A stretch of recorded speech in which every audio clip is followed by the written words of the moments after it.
Welcome back again विद्यार्थ्यांनो. आपण ह्याच्यापेक्षा अगोदरच्या क्लासमध्ये types of the intermolecular interaction किंवा इंटरमॉलिक्युलर फोर्सेस हे आपण चालू केलं होतं. त्याच्यामध्ये आपण पहिल्यांदा पाहिलं होतं डायपोल इंटरॅक्शन, म्हणजे ज्या मॉलिक्युलमध्ये पोल्स असतात किंवा जे पोलर मॉलिक्यूल असतात त्या मॉलिक्यूलमध्ये होणाऱ्या इंटरॅक्शन आपण काय म्हणतो, डायपोल इंटरॅक्शन असं म्हणतो. त्याच्यानंतर आम्ही पाहिलं होतं सेकंड एक आहे आयन डायपोल इंटरॅक्शन, म्हणजे ज्या दोन मॉलिक्यूल असतात, एक मॉलिक्यूल आयनिक असतात आणि दुसरं मॉलिक्यूल पोलर मॉलिक्यूल असतात, त्या दोन्ही मॉलिक्यूलमध्ये जर इंटरॅक्शन होत असेल तर आपण त्याला काय म्हणतो, आयन डायपोल इंटरॅक्शन असं त्याला म्हणतो. त्याच्यानंतर थर्ड एक बघितलं होतं डायपोल इंड्युस्ड डायपोल इंटरॅक्शन, म्हणजे जे पोलर मॉलिक्यूल असतात त्या polar molecule non polar molecule बरोबर रिॲक्ट झाल्यानंतर त्या नॉन पोलर मॉलिक्यूलमध्ये इंटरॅक्शन होत असतात किंवा त्याच्यामध्ये पोलॅरिटी क्रिएट होत असतात. क्रिएट होऊन त्याच्यामध्ये जे इंटरॅक्शन होत असतात त्याला आपण काय म्हणतो, डायपोल इंड्युस्ड डायपोल इंटरॅक्शन असं आपण त्याला म्हणतो. ओके, आज आपण काय पाहणार आहोत म्हणजे लेक्चर नंबर 3. तर ह्या लेक्चरमध्ये आपण काय पाहणार म्हणजे London forces or the London dispersion forces हे आपण आज स्टडी करणार आहोत. तर London dispersion forces it is also non as the London force or the wonder walls force असं आपण त्याला म्हणतो. तर याच्यासाठी डेफिनेशन सुद्धा आहे. लंडन फोर्स किंवा डिस्पर्शन फोर्स आपण कधी म्हणतो, it is on the weakest intermolecular force that develops due to interaction between the two non-polar molecules. हे काय आहे, एक weakest intermolecular force आहे. त्याच्यानंतर हे कधी डेव्हलप होते, ज्यावेळी interaction between the two non polar molecule होत असतात त्या मॉलिक्यूलमध्ये London force dispersion force create होत असतात. त्यालाच आपण काय म्हणतो, तर लंडन किंवा डिस्पर्शन फोर्स असं आपण त्याला म्हणतो. तर त्याच्याच बेस्ट एक्झाम्पल आहे ऑक्सिजन आहे, त्याच्यानंतर CO2 आहे, N2 आहे. हे सगळे कसे आहेत म्हणजे टू नॉन पोलर मॉलिक्युल्स आहे. त्यामुळं जे नॉन पोलर मॉलिक्यूलमध्ये जे इंटरमॉलिक्युलर फोर्सेस डेव्हलप झाले असतात त्यालाच आपण काय म्हणतो, लंडन फोर्सेस किंवा वंडरवॉल्स फोर्स किंवा वीक फोर्स असं आपण त्याला म्हणतो. त्याच्यानंतर दुसरा पॉईंट एक लक्षात ठेवायचं म्हणजे strength increase with increase in the molecular size, molecular mass and number of electron present in an atoms or the molecule. जे लंडन फोर्सेसचं स्ट्रेंथ असतात ते कधी इन्क्रीज होतात म्हणजे ज्यावेळी आपण त्या मॉलिक्यूलचं साईज इन्क्रीज केल्यावर त्याचं स्ट्रेंथ जास्त होणार आहे, किंवा त्या मॉलिक्यूलचा मासमध्ये आपण इन्क्रीज केलं तर त्यावेळी सुद्धा त्याचं स्ट्रेंथ इन्क्रीज होणार आहे. त्याच्यानंतर नंबर ऑफ द इलेक्ट्रॉन जर जास्ती झालं तर त्या मॉलिक्युलर त्यावेळी सुद्धा त्याचं स्ट्रेंथ काय होणार आहे, तर जास्त होणार आहे. ओके, हे आपण एक लक्षात ठेवण्यासारखे पॉईंट आहे. त्याच्यानंतर थर्ड एक पॉईंट्स आहे. तर थर्ड पॉईंट्स आहे this force stronger in the long chain molecule where the molecule are not compact. जे लॉंग चेन मॉलिक्युल असतात त्या मॉलिक्युलमध्ये त्याच्यामध्ये असणारे फोर्स कसा असतात म्हणजे स्ट्रॉंगली असतात. ते सुद्धा मॉलिक्युल असं पाहिजे, नॉट कॉम्पॅक्टली असलं पाहिजे. त्या टाईपचं मॉलिक्यूल दर्शवलं तर त्या मॉलिक्यूलमध्ये त्याच्यामध्ये असणारे फोर्स कसं असतात म्हणजे स्ट्रॉंगली असतात. त्याच टाईपचं एक्झाम्पल आहे आपलं कुठलं, तर एक आहे London forces which is stronger in the कुठलं एन पेंटेन एक आहे आणि निओ पेंटेन एक आहे. असं दोन एक्झाम्पल आहे. त्या एक्झाम्पलमध्ये तुम्ही पाहू शकता.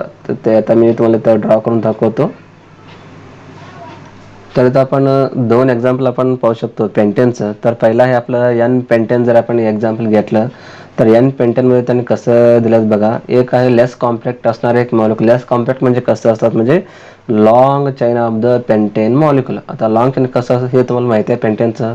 तर पेंटेन म्हणजे 5 कार्बन असतात, CS3, ओके, CS2, त्याच्यानंतर परत CS2, त्याच्यानंतर परत एक CS2, त्याच्यानंतर परत एक CS3. ह्याला आपण काय म्हणतो तर n pentane normal pentane molecule आहे. नॉर्मल पेंटेन मॉलिक्यूल असं आपण त्याला म्हणतो. हे कसं असतात म्हणजे लेस कॉम्पॅक्ट आहे, कारण हा लॉंग चेन आहे त्यामुळे कसं असतं म्हणजे लेस कॉम्पॅक्ट मॉलिक्यूल असतात. ओके, तर लेस कॉम्पॅक्टमध्ये काय असतं तर त्याच्यामध्ये फोर्सेस स्ट्रॉंग असत नाही, कारण हा कसा आहे एक तर मॉलिक्यूल आहे कॉम्पॅक्ट नाही म्हणजे लेस कॉम्पॅक्ट आहे. त्याचप्रमाणे जर आपण मोर कॉम्पॅक्ट जर पेंटेनचं जर बनवलं एखाद्या रिंग, ओके, ते बघा पेंटेन किती टोटल 5 कार्बन आहे. असं सेंट्रल एक कार्बन काढायचं, त्याच्या राऊंडला 4 कार्बन काढायचं, CH3 ह्या फॉर्मॅटमध्ये आपल्याला पेंटेन करावं लागेल. आता असं जर असेल तर, ओ माय गॉड, असं जर असेल तर त्या मॉलिक्युल आपण काय म्हणतो, ह्याला मोर कॉम्पॅक्ट मॉलिक्युल असं आपण त्याला म्हणतो. हे कसं आहे, आता मोर कॉम्पॅक्टली मॉलिक्युल आहे. असं जर असेल तर त्यावेळी फक्त त्याच्यानं काय असणार आहे, the force is stronger in the long. Okay, sorry for the disturbance. तर आपल्याला माहिती आहे, तर काय सांगितलं त्यांनी, this force is stronger in the long chain molecule where the molecules are not compact.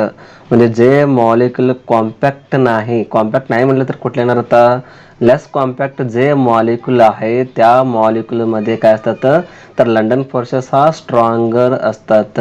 हे दोन्ही डायग्राम पहा, तुम्हाला कळून जाईल की पेंटेनमध्ये जे नॉर्मल पेंटेन आहे आणि जे कॉम्पॅक्ट पेंटेन आहे त्या मॉलिक्युलमध्ये तुम्हाला कळून जाईल. ओके, परत मी एकदा इथं डायग्राम काढतो. तर नॉर्मल पेंटेन कसं असतात, म्हणजे असे असतात. कसं, CH3 single bond CH2 CH2 single bond CH3. हे काय झालं, आता लेस कॉम्पॅक्ट मॉलिक्युल. असं जर असेल तर त्याच्यामध्ये कसं असतात, म्हणजे लंडन फोर्स हा कसा असणार, आता स्ट्रॉंगेस्ट असणार आहे. हा कसं असणार, म्हणजे स्ट्रॉंगेस्ट असणार आहे.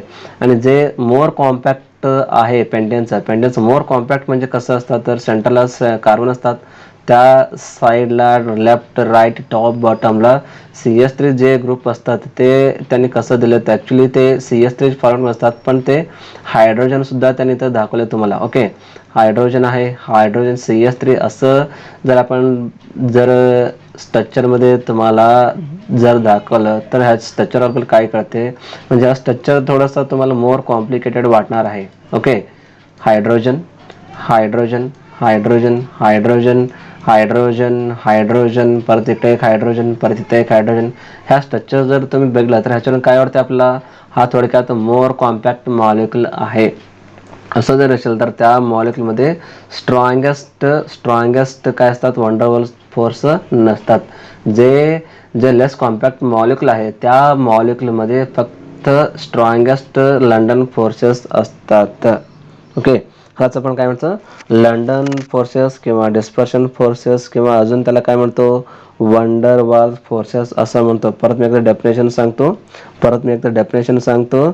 These are the weakest intermolecular force that develops due to interaction between the two non-polar molecules. Due to two non-polar molecules, it is known as the London force or the dispersion forces. Okay, समजलं तुम्हाला simply. London force म्हणजे हा एक weakest force आहे. हे कसं तयार होत असतात, म्हणजे दोन नॉन पोलर मॉलिक्युल जर इंटरॅक्शन झालं तर त्यावेळी फक्त हा फोर्स क्रिएट होत असतात. त्यालाच आपण काय म्हणतो, लंडन डिस्पर्शन फोर्स किंवा वंडरवॉल्स फोर्सेस असं आपण त्याला म्हणायचं. ओके, आता पाचवं एक आहे हायड्रोजन बॉन्डिंग, ते सुद्धा आपण पाहूया. ओके, पाचवा पॉईंट आहे आपला hydrogen bonding. Hydrogen bonding means ह्या हेडिंगमध्ये तुम्हाला कळतं की हायड्रोजन बॉन्डिंग मीन्स त्याला सुद्धा एक डेफिनेशन आहे आपल्यासाठी. डेफिनेशन सुद्धा आहे. डेफिनेशन काय सांगते आपल्याला, the electrostatic force of attraction, the electrostatic force of attraction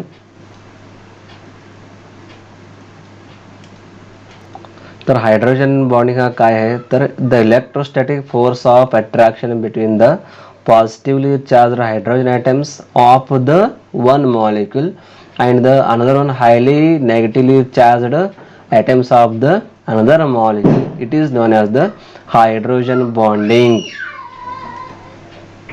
तर विद्यार्थ्यांनो, हा एक सिंपल डेफिनेशन आहे. The electrostatic force of attraction between the positively charge hydrogen item.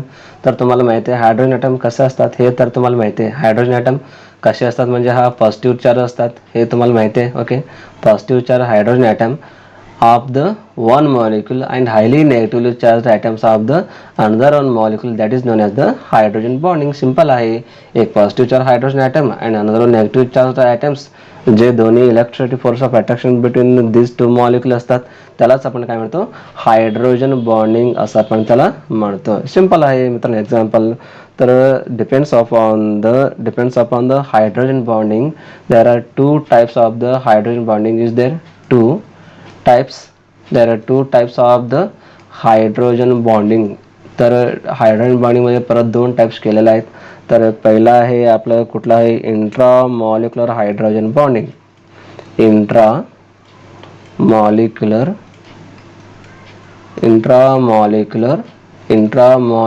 Hydrogen bonding. तर इंट्रा मॉलिक्युलर कधी मिळायचं, तर hydrogen bond which occurs within the one single molecule. तर hydrogen bond occurs within the one single molecule. Hydrogen bond कसे असतात म्हणजे एकच single molecule मध्ये असतात. One of the single molecule. Within म्हणले तर त्याने within one single molecule which represents the intramolecular hydrogen bonding. तर दुसरा आहे आपलं इंटरमॉलिक्युलर हायड्रोजन बॉन्डिंग. दुसरा आहे. तिसरा मी लिहितो.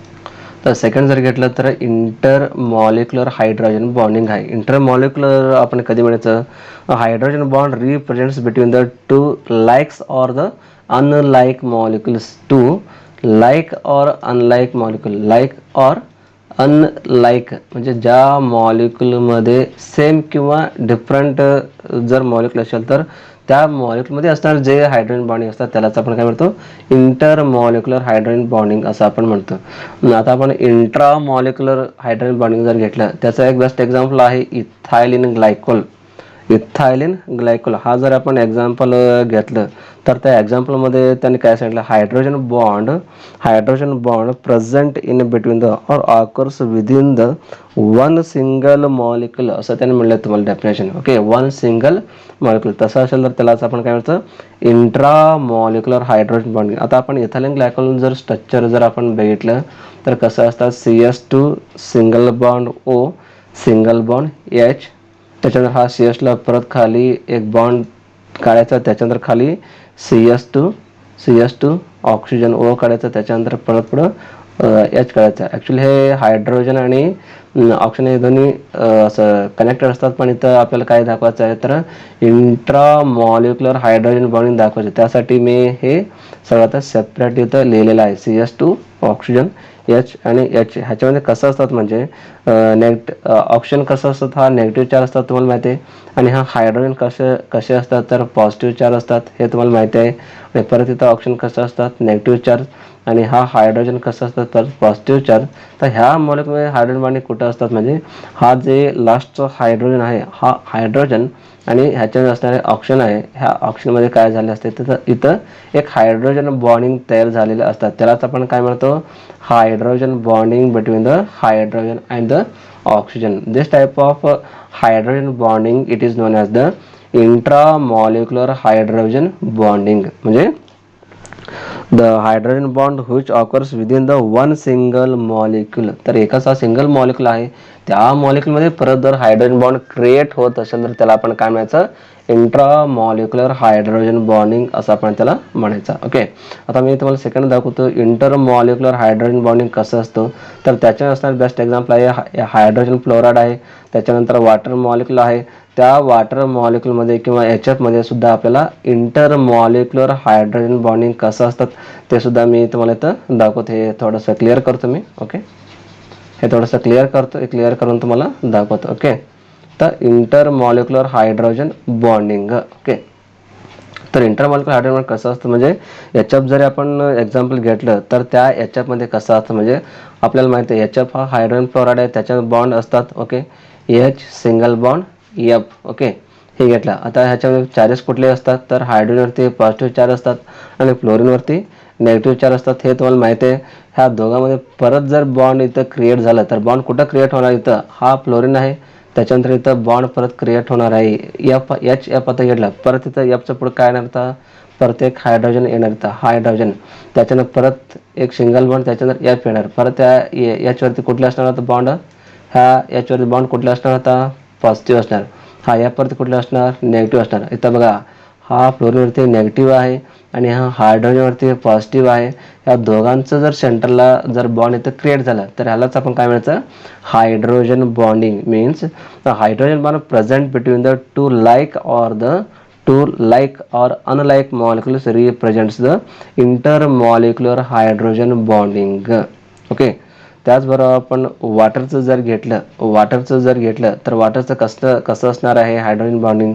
तर वॉटर आपल्याला माहिती आहे वॉटर कसे असतात म्हणजे H2O फॉर्ममध्ये असतात H2O.